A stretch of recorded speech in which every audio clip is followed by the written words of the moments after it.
What's up mga kabisyo? Papunta nga tayo ng Ayala Mall Circuit sa Makati dito sa may Arken Card Shop para sumali sa isa na namang Chaos Rising pre-release event. Ito nga pala mga kabisyo yung unang best na makakapunta kami dito sa Arken. And katulad ng ibang card shop, marami rin silang varieties dito na pwede nyong pagpilian. From MTG, Yu-Gi-Oh, One Piece, pati Gundam ay meron silang stocks dito. Meron din sila ditong mini coffee shop na pwede nyong pag-orderan pag nagugutom na kayo. Ang astig din ng mga laruan na naka-display dito tulad nitong Charizard na medyo malaki yung size niyan. At exactly 1 PM ay nagsara na nga ang registration. Medyo particular sila sa time dito kaya dapat hindi kayo malilate. Kaya dapat bago yung deadline na oras ay nandito na kayo. Pagdating nga namin ay pinapili na kagad si Mrs. dahil siya yung elected sa pre-release ngayon. At nagsimula na nga ang pagbubukas nila ng kanilang mga build and battle boxes. And guess what? Si Ampharos din yung nakuha ni Mrs. dito. Wala naman tayong magagawa doon. At eto binuksan niya na yung kanyang mga packs at nakakuha siya ng full art energy retrieval. Tapos doon ay nakakuha rin siya ng regular EX na Chinchino. Tulad ng iba, meron lang silang 30 minutes para ayusin yung deck na gagamitin nila. And nagkalaban pa sila ni Brother Joseph. O, diba? Tropang SSH yan. After ng laro nila, pinapili namin yung anak namin nung 3 additional pack na iuuwi ng bawat isa as consolation prize. Nakuha na rin namin sa tropa yung aming Southern Shiny Hunters na jersey. O, diba?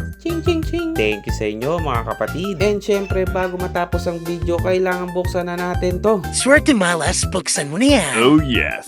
Seswertehin kaya tayo dun sa ating inuwing 3 booster packs. Tulad kahapon, hits only reveal tayo mga kabisyo para mabilis-bilis itong ating video. And sana ano pa bang hinihintay natin, mabunot natin yung Gold Greninja or yung SIR na Greninja.